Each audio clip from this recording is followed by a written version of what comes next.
What's my SatAttack squad? It's your boy SatAttack. When y'all see the title, man, Coffee House kind of dropped the game 15 hours ago. The actor that became a killer, then tried to murder the prime minister. But road to 2K, help her brother out, man. That subscribe button.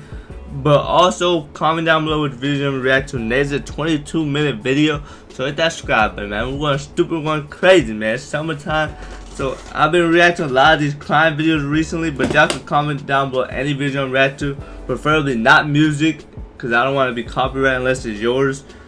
So I'll react to it if it's on low. Generates a vast amount of pressure. Couple this with problems at home, and it's a recipe. Alright, let's start it. Time in the spotlight can generate a vast amount of pressure. Couple this with problems at home, and it's a recipe for disaster. Okay. But when well-known actor Ryan Grantham broke down from a family health diagnosis, he would quite literally go off the deep end. Damn, Unknown to the public or even his family, Ryan slipped into a world filled with the horrors of the dark web, substance abuse, and even nefarious planning. And one of those plans he tried. Okay, he tried. Was to murder Canadian Prime Minister Justin Trudeau. Ooh.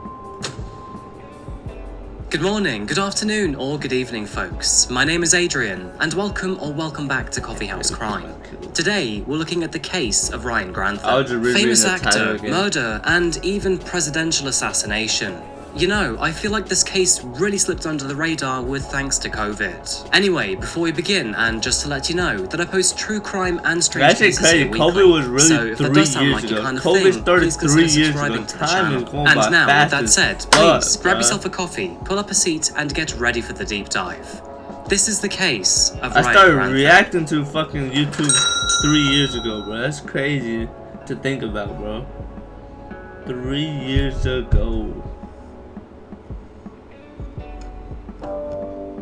Welcome to the beautifully rugged province of British Columbia. Being the westernmost part of Canada, the so-called left coast meets the US at its northern border, with the city of Vancouver just a stone's throw away from my birthplace, Seattle. Despite its heavy rainfall and precipitous landscape, there is a lot to be admired here, and there is no end to its natural beauty either, ranging from snow-capped mountains to alpine dense islands, with rivers and lakes abundant throughout. If you continue to weave through the mountains, rivers and national parks north of Vancouver, you will eventually stumble across a small town named Squamish. Located around 25 miles north of the city, and despite its rather quirky name, this town has impressively been around for thousands of years. First inhabited by the Squamish, the indigenous people of the region, their culture and history should run deep here and be found in abundance. However, sadly, only 10 fluent native speakers exist today. Focusing on its more modern-day spectacles, there isn't really much to tell you here. With a population of under 20,000 residents, it's a small and sleepy town that barely sees anything worthy of a spot on the news. Despite this, Squamish seems to be a diamond in the rough. If nature and wilderness is your thing to observe and explore, there is so much to see and do here. From hiking and mountaineering to windsurfing and kayaking, you will never find yourself bored of the outdoors. It was this reason that Barbara White, a 64-year-old woman, lived and loved it here. Although many would argue she was in her golden years, Barbara was youthful and healthy, likely due to her close connection with nature and physical fitness. A list of her hobbies include regular hikes, skiing, biking, rock climbing, I haven't went hiking in a while. I kind of like want to go. My pops told me that today too. Like, he's been missing when we went hiking. And we should. One of my personal favorites, kayaking. Now, I don't know about you here, but Barbara's lifestyle is one that many should be envious of. And personally speaking, I hope in my golden years I'm that in tune with nature. You know, I can't really say that I cared much about the outdoors when I was younger, but as I go through my years, I find myself more and more compelled to live a down-to-earth lifestyle. I mean, the pandemic definitely changed a few priorities for all of us, right? Anyway, Barbara was a loving daughter, a caring sister, and a nurturing mother of 2. And as for her children, Lisa and Ryan, they both loved their mother immensely. Now, Barbara was particularly close to her daughter, but this wasn't to say that she played favorites in the slightest. Lisa's brother, Ryan, was born in 1998, and although not much is known about his earlier years, you may already recognize his face. From a very young age, Barbara realized that Ryan had a passion for acting. With herself being such a go-getter already, she wanted That's crazy though, what the hell, like, I didn't get into acting as like a kid, bro. Like, hey, that's crazy. to think about, like, cause I watch Ghost Power, if y'all know that, like, that drug dealing show. And I always think about, bro, Tariq really like started acting like 11, 10 years old, bro. That's crazy. Nothing more than to support her son in building his potential career. And so people even start younger than that, but that's what I'm thinking about, because I'm just watching that show right now. At the age of 8, Ryan began to appear on television, often being cast for his cute and innocent appearance. This included stints on TV commercials, TV shows, short films, and minor roles in cinema. Many of his roles were small to begin with, and he rarely made any appearance on more than a single episode for the series he would be cast in. However, this mildly successful acting career would carry the young Ryan throughout his childhood and into his teen years. And in 2010, at the age of 12, he landed one of his most recognizable roles. That, of course, being cast as Rodney Jones in the children's movie Diary of a Wimpy Kid. See, I never watched Diary of a Wimpy Kid. Of course, I know the book. I've read the book plenty of times. Never really watched the Diary of a Wimpy Kid movie, so... think, but hey, should I watch it just to be like, damn, this dude really turned into a killer, bro? Cause the books were lit though. I ain't gonna lie, the being books were cast lit. as Rodney Jones in the children's movie Diary of a Wimpy Kid. He was a star being too? cast as Rodney Jones in the children's movie Diary of a Wimpy Kid. From here on out, Ryan started to play several minor roles in more successful and higher budget films and TV shows. He would even play alongside the likes of Johnny Depp and Jude Law. But Ryan was rarely a lead actor. Instead, he made small appearances as temporary characters. Some notable series being iZombie, Falling Skies, and the hit Warner Brothers series Supernatural. One of his I've heard of Supernatural. The other two I haven't really watched. I need to watch shows. So comment down below your favorite shows that I could watch and shit like that. You know what I'm saying? I'm more into like the detective type of shows and shit like. The Night Agent on Netflix, that shit was lit, bro. That was the best show would come in I've seen in a while. And also Wednesday on Netflix was lit too. Watch that too. So comment down below what shows y'all into right now.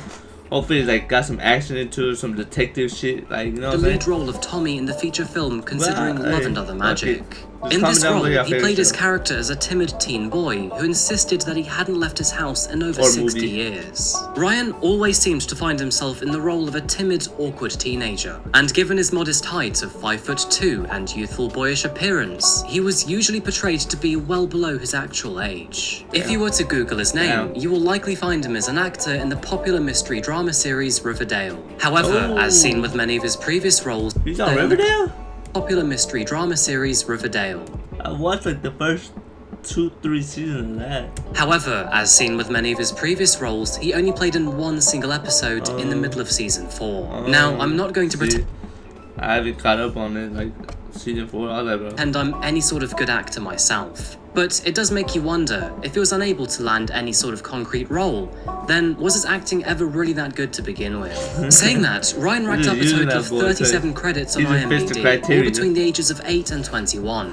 So he did have quite a successful career. He would even receive several nominations in British Columbia's Leo Awards, and won Best Male Actor at the Vancouver Shorts Film Festival, thanks to his role in the movie Liz in 2011. Throughout this career, Ryan always had the infinite support of his sister, Lisa, and of course his mother, Barbara, both of which who were immensely proud of their brother and son. But sadly, in a cruel twist of fate, it was towards the latter end of her son's career that Barbara was diagnosed with cancer. She began her battle against the disease. And and she's like, she with nature and shit like that. She'd be outside all the time. I forgot this. He said she was healthy too, huh?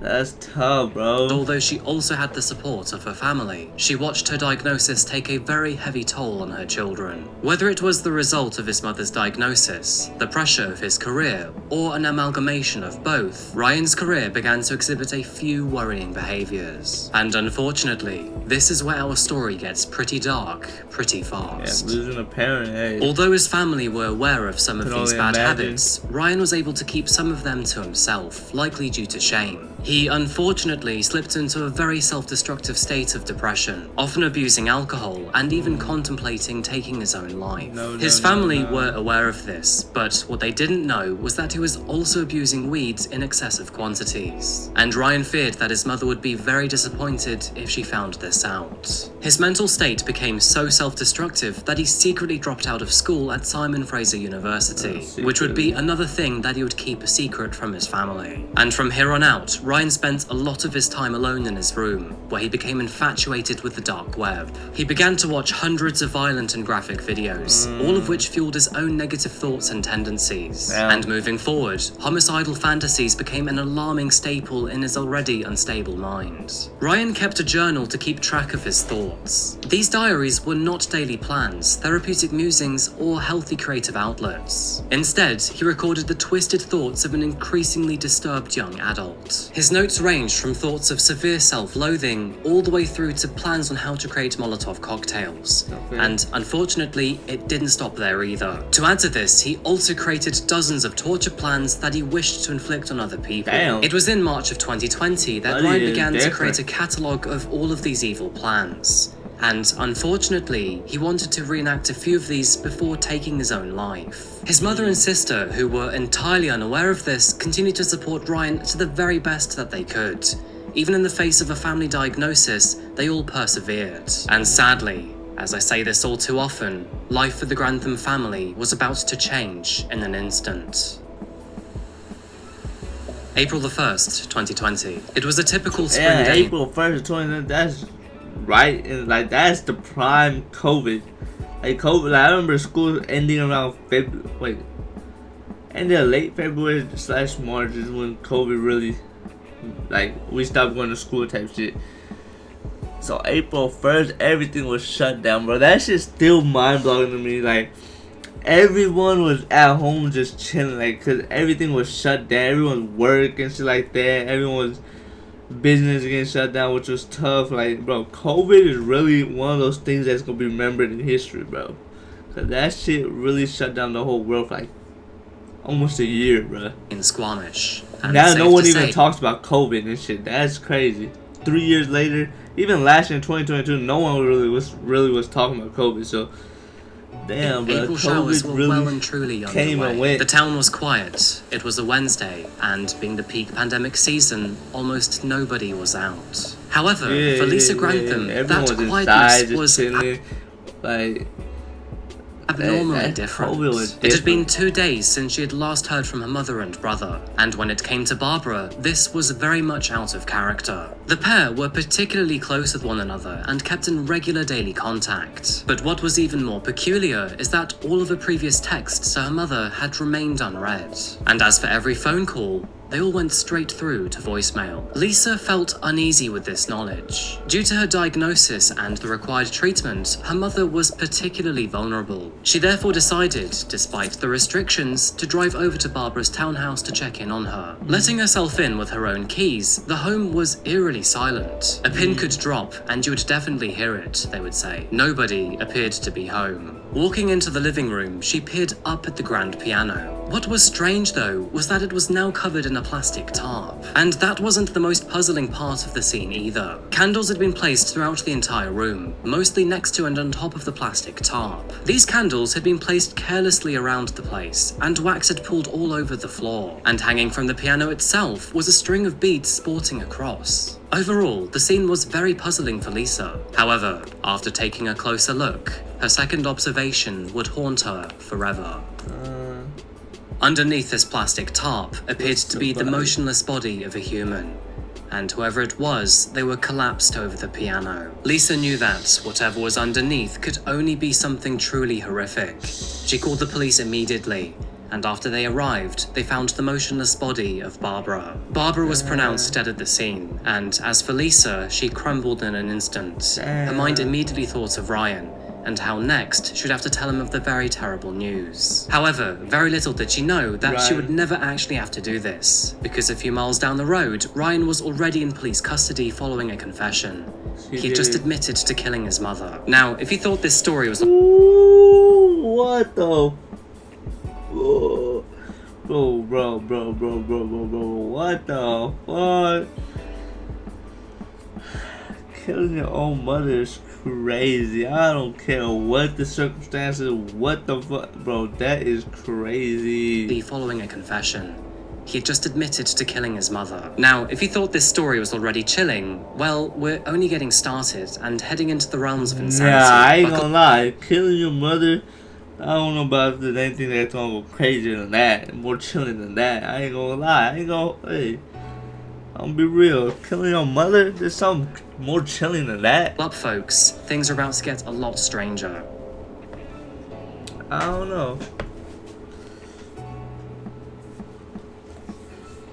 As already mentioned, Ryan was exhibiting bizarre behaviour in the weeks leading up to March the 31st, and this was all most notable in his diaries. And although his notes were confidential at the time, they were now in the hands of the police. Believe it or not, but Ryan had concocted a plan to assassinate Canada's Prime Minister Justin Trudeau. Now, the reasoning behind this was unclear, but his books outlined a very clear and detailed plan by which means to do it. Maps were drawn, Molotov cocktail recipes were created, and a structured timeline was made. Damn. Ryan was dead set on the idea, and he had even outlined further plans to attack his university imagine afterwards. Imagine your favorite actor doing this shit. Like, imagine one of your favorite actors doing it. Why the caption on?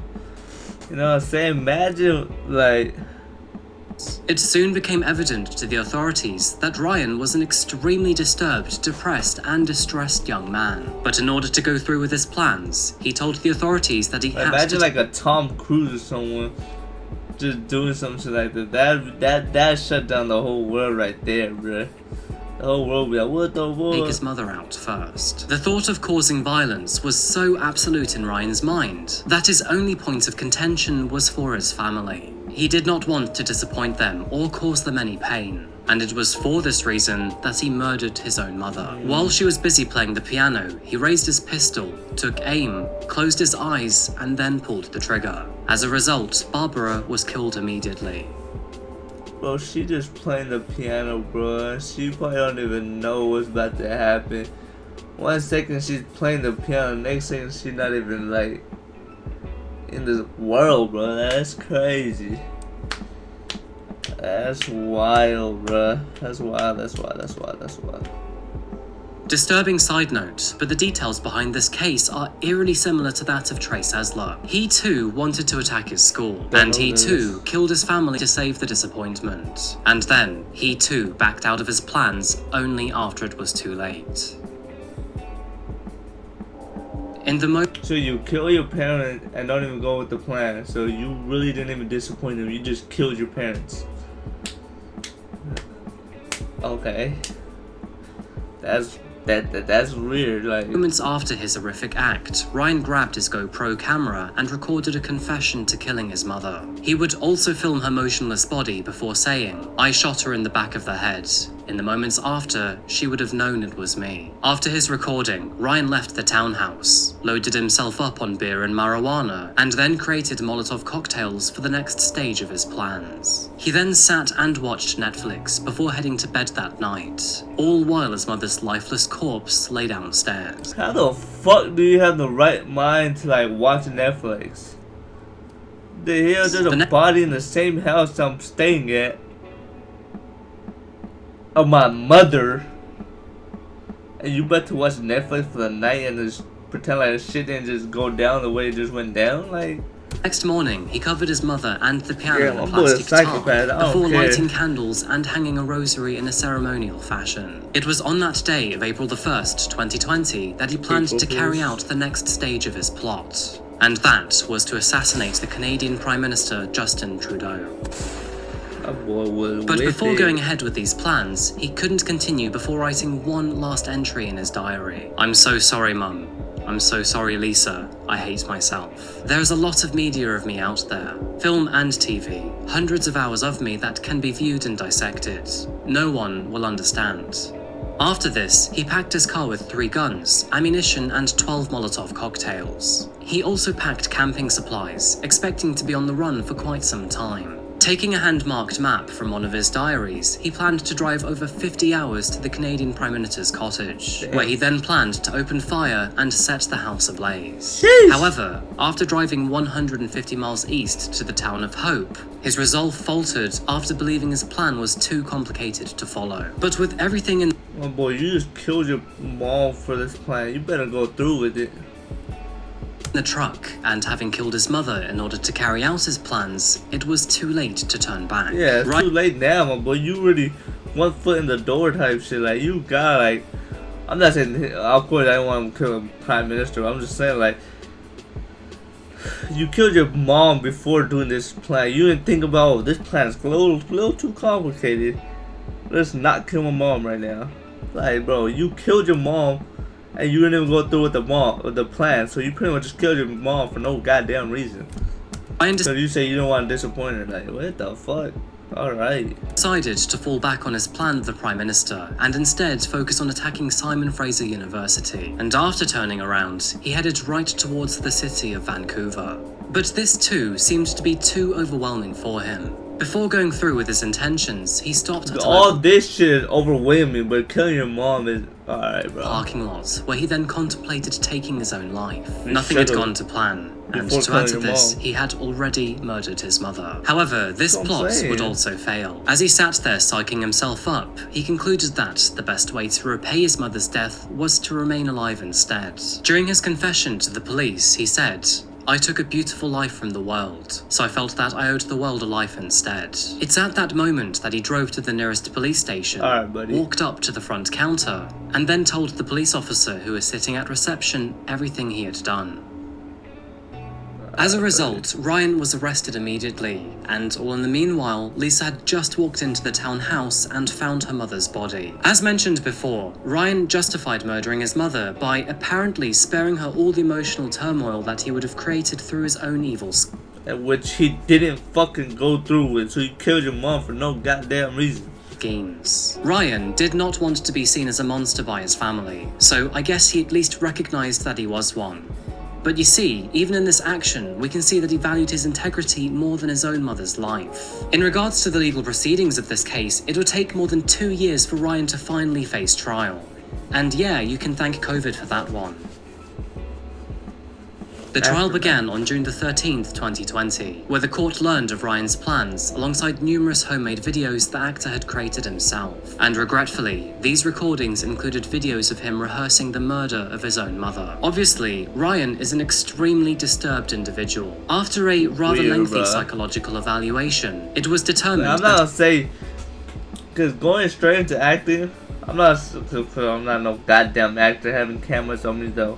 As soon as my childhood started, but I'm just saying, bro, you gotta go. I'm gonna say golden opportunity because you pretty much into the acting role. Like you getting roles left and right, making money type shit from a young age. I know you didn't have a normal childhood, this and that, but like shit could be 10 times, 100 times worse than how you had it, my boy.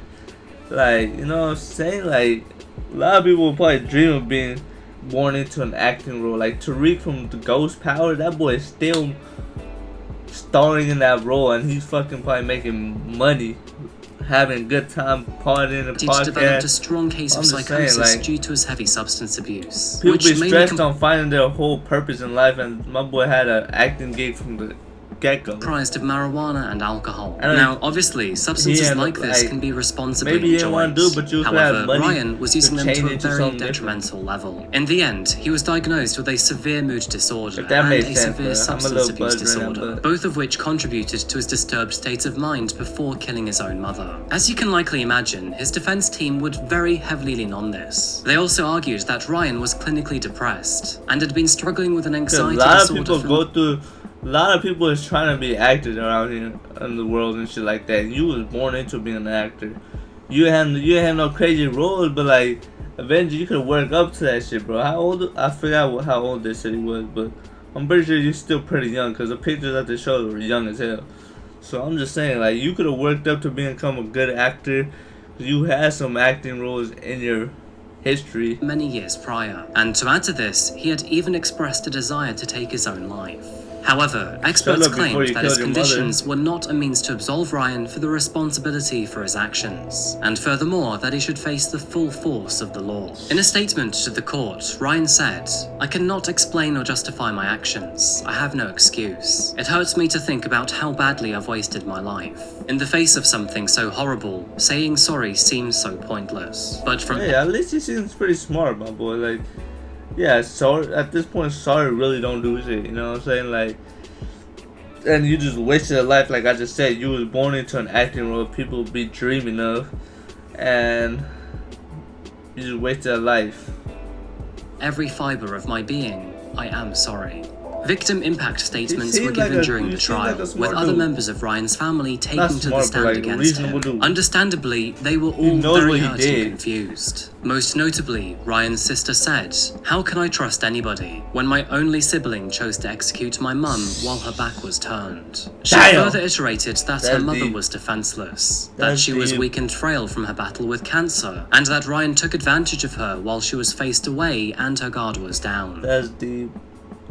Lisa and her extended family are gravely saddened by the loss of Barbara, and even more so, they are shocked that one of their own family members could commit such an atrocity. That's Court Justice crazy. Kathleen That's crazy. I know I'm pausing a lot. I'm pausing a lot, but your sibling killed your mother, man. The person that you grew up with killed your mother, bro. And the person that pretty much had a freaking plan to kill a prime minister, that's just different, bro. Like, you killed my mother, bro. Like, Kerr called if you would have done, if you would have just done this part, then try to kill the prime minister, tried and didn't succeed, like, it would have been not cool because you're still trying to like become a killer, but you didn't kill someone. Like, if you'd have went with that plan before killing, like, he didn't need to kill the mother. You know what I'm saying? It was my point. Like, you killed your mother and didn't even go with the plan to kill the prime minister. Like, you just killed your mother for no reason. Like, that's what I'm saying. Like, that the shit made crime no tragic sense. and heartbreaking. She further expressed that it Because was if you would have miraculous tried to that go kill Ryan the chose prime to turn minister and himself say, in, I don't want to do rather this than shit no go more. through with his And horrific plans. the sibling Ryan found was out that, initially like, bro, charged with you first-degree didn't murder. do it, though. You However, didn't do it. due You to were his thinking diminished about it, but you mental never state did at the it. time of his crime, So that's cool, but like killing your mother and then not even going, like, that this shit was is later reduced crazy. to murder in the second degree. Now, this may sound like good news for Ryan. However, under Canadian law, second degree is still automatically served with a life sentence. The only thing his lawyers could actually dispute was the amount of time he would have to serve before he was eligible for parole. Ryan would officially plead guilty. His lawyers argued that, due to his expression of guilt and sorrow, his minimum term should be reduced to 12 years. In contrast to this, the prosecution was aiming for a minimum of 18 years. In the end, his actual sentence was eventually met roughly in the middle, and he was sentenced to life in prison with a minimum of 14 years behind bars. This meaning that he will not be eligible for parole until the year 2036. According to reports, So Ryan is minimum to parole? That means he's gotta be on good behavior and then he might get on parole type shit? Like, what would be minimal? Like, I know minimum is at least, so he's gonna serve at least 14 years, but eligible, like, what makes him eligible for parole? Like, what makes him get on parole if he's on good behavior type shit? secure facility specializing in mental health treatment, where he often receives support to help him get over the grief of murdering his own mother. He receives therapy and counseling in a private facility, and it's here that he will serve the remainder of his sentence alone. Side note, but Ryan's lawyer claims this is for his own good. Due to his small 5'2" height and slim build, he would have likely become a victim to the taller and older men. As a result, he has been spared a lot of physical, psychological, and even sexual abuse. Lisa Grantham is understandably extremely devastated, as her family has She lost her mother. I don't know about the father. She lost her mother and her sibling, like, fallen apart in the very blink of an eye. She has lost her beloved mother, and even more gut-wrenchingly, it was at the hands of her own brother. Barbara Waite was a devoted mother who deserved much more than the awful fate she was handed. To be murdered by her son, whom she so dearly loved and dutifully supported, is truly heartbreaking. Affectionately called Barbie by her friends and family, she is remembered for her happy and sweet nature. She was an adventurous spirit who enjoyed the outdoors and being active, and despite the fact that she was small and physical stature, she was strong and brave in almost every sense imaginable. She fought through challenges with a relentlessly positive outlook. May she now rest in peace. That's crazy. My boy said, I'm gonna kill my mother because I'm gonna do something crazy. I don't want to disappoint her. Kill the mother, didn't even do that shit. Bro, that shit's still mind blowing. Like, you could have did what you did. Like, bro, And so, who cares if she disappointed? At least little. Folks, I think that just about wraps up our case today. Thank you so much for being here for another video today by Coffee House Crime. If you found this case interesting and insightful, please remember to like the video and subscribe if you haven't yet. So, what do you think about this case? My question for you is, do you think that Ryan got enough time behind bars? No. And how much was his lifestyle and substance abuse to blame for his evil actions? Apologies for the shortness of this video, but I wanted to keep it short and simple. And I hope that all of you have a very good remainder of your day. If you'd like to learn more about dark cases and my own personal adventures, then please follow me on social media. I'll leave the links to that in the description down below. As always, I'll be back again very soon for another video. That's what I'm saying, bro. Please remember to look after yourself, look after each other, and of course, stay safe. Thank you, and goodbye. He wouldn't survive one day in a common prison. Put him in a separate cell alone. Hey, yo, I'm a little too buzzed to even like. Hey, I didn't even know what prison it was in, so I ain't gonna lie. This is the first time hearing about this game. I'm pretty good. Yes, sir. Man, I can't even go to sleep with that thing. Sleep with that day in my life. I can't actually go to bed too. That's what I'm saying. My boy was watching Netflix, bro. My boy was watching Netflix in the same house his mother was killing, bro. Same house his mother was killed. My boy was watching Netflix, bro. That's what I'm saying, bro. These boys is crazy. Wait, gotta admit, growing up, never considered a Bush kid. A little bit too young. Yo, I never watched Diary of a Wimpy Kid, but I might have to now.